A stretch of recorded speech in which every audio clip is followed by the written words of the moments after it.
नमस्कार शेतकरी बंधूंनो, मी Ganesh Tayde. Sahyadri agro services या युट्यूब चॅनलमध्ये आपलं सहर्ष स्वागत करतो. शेतकरी बंधूंनो, सध्याच्या कंडिशनला मार्केटमध्ये सर्वच ठिकाणी जे आहे का पाऊस चालू आहे आणि या पावसामध्ये आपल्याला आपल्या आले पिकामध्ये काय समस्या जाणवू शकतात. सर्वात महत्त्वाची गोष्ट म्हणजे आपल्याला काय करणं आहे. जसं की आपल्या शेतामध्ये जर पाणी तुंबत असेल तर ते पाणी शेताच्या बाहेर कसं निघेल याचं आपल्याला नियोजन करणं खूप गरजेचं आहे. यासारख्याच आणखीन बऱ्याचशा गोष्टीवरती जे आपण चर्चा करणार आहे. त्याआधी आपल्या चॅनलला तुम्ही नवीन असाल तर सबस्क्राईब करायला विसरू नका आणि व्हिडिओ शेवटपर्यंत जरूर बघा. काय करायचं आहे, सततचा पाऊस पडतोय आणि सततच्या पावसामध्ये आपल्या आले पिकामध्ये कंदकुज म्हणजेच की सडचा जो प्रॉब्लेम असतो तो जास्त प्रमाणामध्ये जे का वाढू शकतो.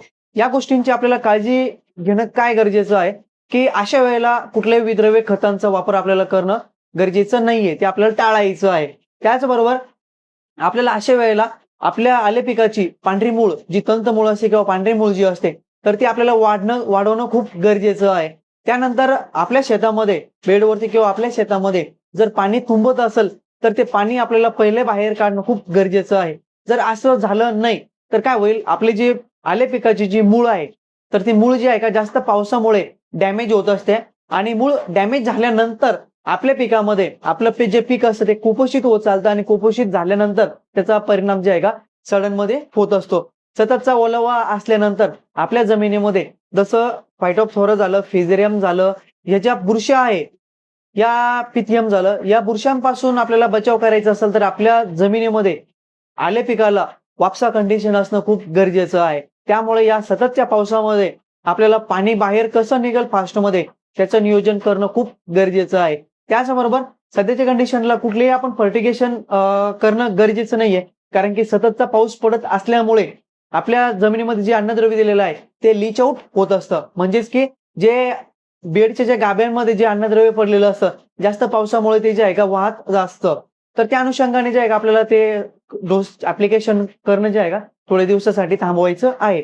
त्याचबरोबर अशा वेळेला आपण काय करू शकतो की जेणेकरून आपलं जे पीक आहे ते स्ट्रॉंग राहील, तंदुरुस्त राहील आणि कुठलीही बुरशी असो किंवा कीड असो त्याला बळी पडणार नाही.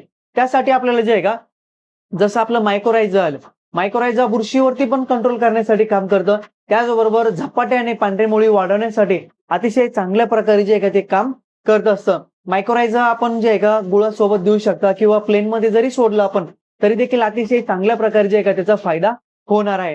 त्याचबरोबर अतिशय चांगल्या प्रकारे जर वापसा कंडिशन आपल्याला मिळालीच तर आपल्याला ट्रायकोडर्मा त्याचबरोबर सुडोमोनस ज्या जैविक बॅक्टेरिया आहे, जैविक बुरशीनाशके आहे, त्यांचा आपल्याला जे आहे का वापर करायचा आहे.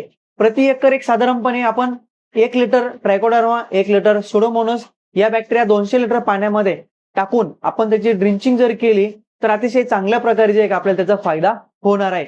बरेचशा शेतकऱ्यांनी आगास लागवडी केल्या होत्या आणि पाऊस लेट पडल्यामुळे बरेचशा शेतकऱ्यांना जे आहे का अडचणी आलेली आहे कंदकुजच्या.